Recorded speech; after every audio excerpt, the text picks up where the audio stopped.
insecure gani ka, ayaw lagi og tanaw sa ako ang mga videos. Og di ka ganahan sa ako, ngano magsige pa man jud kag pangita sa akong mga content para lang nga naa kay ika-comment. Ang pasabot man gud ana kay ikaw nga nagpuyo sa kakuwangon, gusto nimo nga na kay mainsulto sa ako para nga kintahay ang imong kaabog gusto nimo ikumpara sa ako. Not gonna happen. Gahapon nag-share ko sa ako ang mga gastuhonon para kay Tony sa iyang pag-grade 1 sa Cebu. Na ay mga tao nga naka-acknowledge ana nga grabe gyud ang sacrifice of moving from Butuan City to Cebu because back to zero me. Naa sa mga utok ug abog nga moingon nga naginumbugir ako.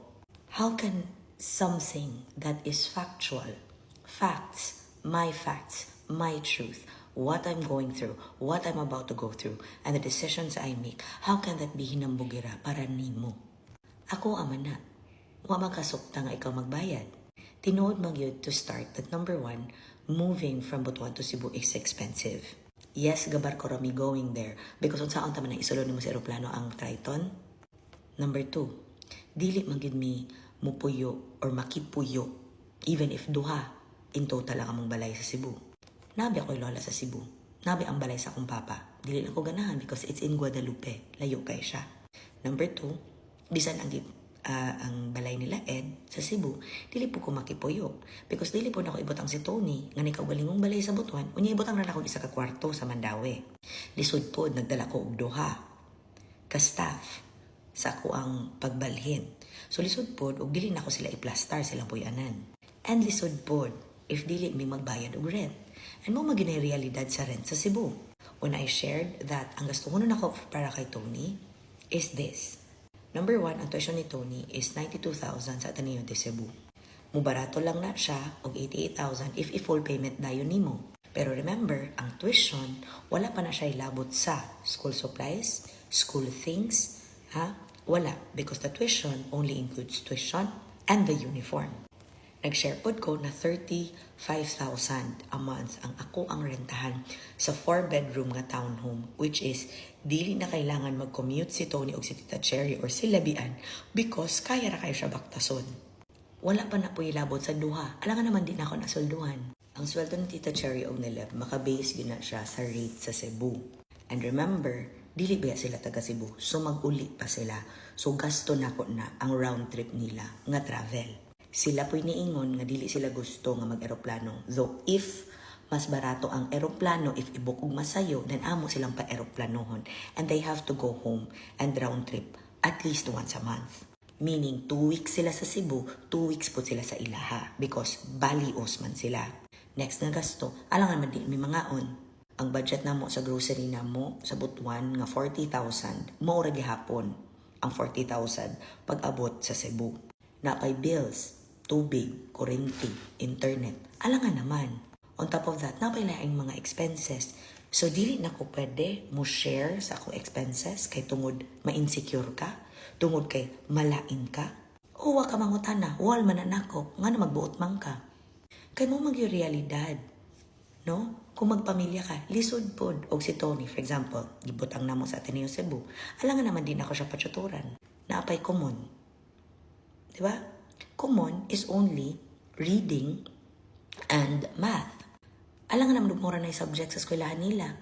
So, again, he needs a normal tutor on top of that. Aside from that, he also needs a Chinese tutor. Kaya dili man na pwede nga ang Chinese patulo ni mong normal nga subject. Kaya lahi man yun na. So, in Cebu, instead of 1 teacher only in Butuan, tulo na iyang teachers nga lain-lain pag-abot og Cebu. Puslan man naganak-anak ko. Lisod po di na ako tarongon. Lisod po mag-adjust na lang mi sa among gastuhonon para lang nga dili ka ma-insecure. Aside from that, Tony deserves extracurricular activities also. Kaya lisod po i-pressure na mo siya nga puro na lang school. Nawad ang personality akong anak. Ang amo apong plan sa iyang extracurricular activities, those things that he likes, like dancing. Alam nga din ako, di ko mangita o dance teacher or dance instructor ni Tony. Number 2, swimming. Alangan naman, o dili mo gasto para ana. Aside from that, he has to have a self-defense, a type of self-defense. So the choice is boxing, practical shooting, or jiu-jitsu. O unsay mo dawat niya. On top of that, napa siya skill enhancement. Meaning, he has to study something that will enhance his skills, like coding, for example, which is nakita na ko siya that it's a good thing for Tony to learn, especially in the advanced world we have today. So muna siyang appeal ang coding. If dili coding, napoy cooking. Diba? Because, again, si Tony has to be all around. Kay dili man gud pwede. Dili pwede nga dili na mo siya tudluan of skills or invest. Dili mi pwede nga di mo invest niya. Kada balong-balong ay piya mi gimo. No. Alam nga naman. Kamu nga mga ga-comment, kamo girahan sa ako. Number 1, dili mo pinangga sa inyong mga ginikanan kay dili mo ginastuhan. And mo nang ma-insecure mo kay wala mo gastuhi.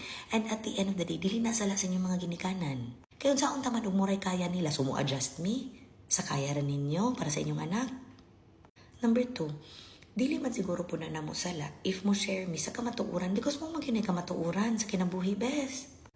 Dili man pareho ato mga realidad kay dili man ikaw ang tagiya sa akong bilahan. Imagine that. Ikaw nga pagkamama o ikaw po ang klase nga mama nga mas unahon nimo imong luho kaysa sa imong anak nga nagkagidlay, that's your problem. Kaya ako bahalag simple ra kaayo mini Ed.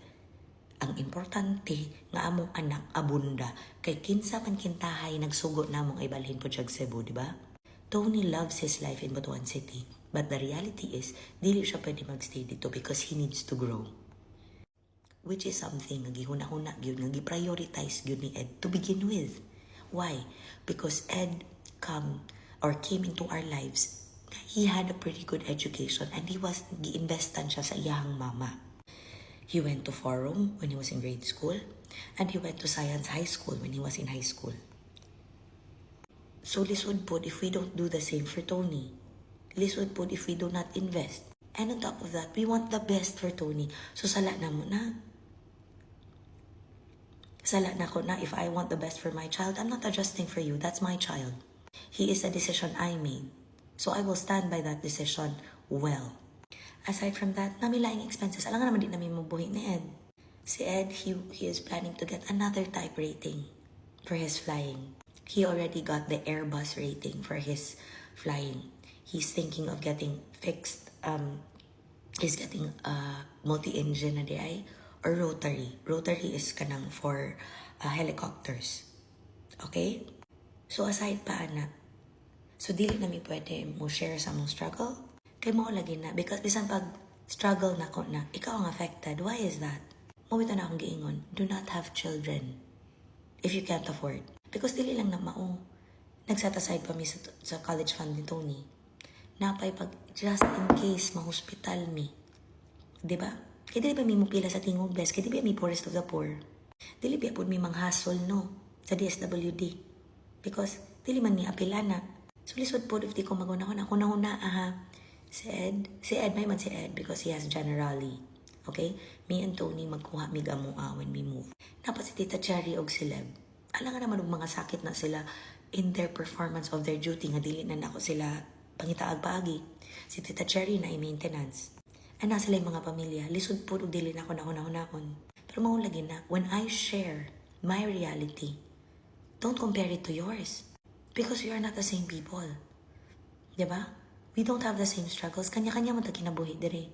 So I can share my struggle, especially when I can relate to other people's struggles, especially for moms who do it all. Especially since I'm the sole breadwinner now. Diba? Because at the end of the day, my reality is not for you. My reality is something you cannot afford. Diba? Because napoy mo uban nga, mas mahal ang uban, di ila na. Decision man na nila, di ila na. I don't compare my struggles. But I don't understand why I'm not allowed to voice out my struggles or share my reality just because you're insecure. Piyo nga imong mata. I-black bitaw ka, bagalingasa ka. Gets?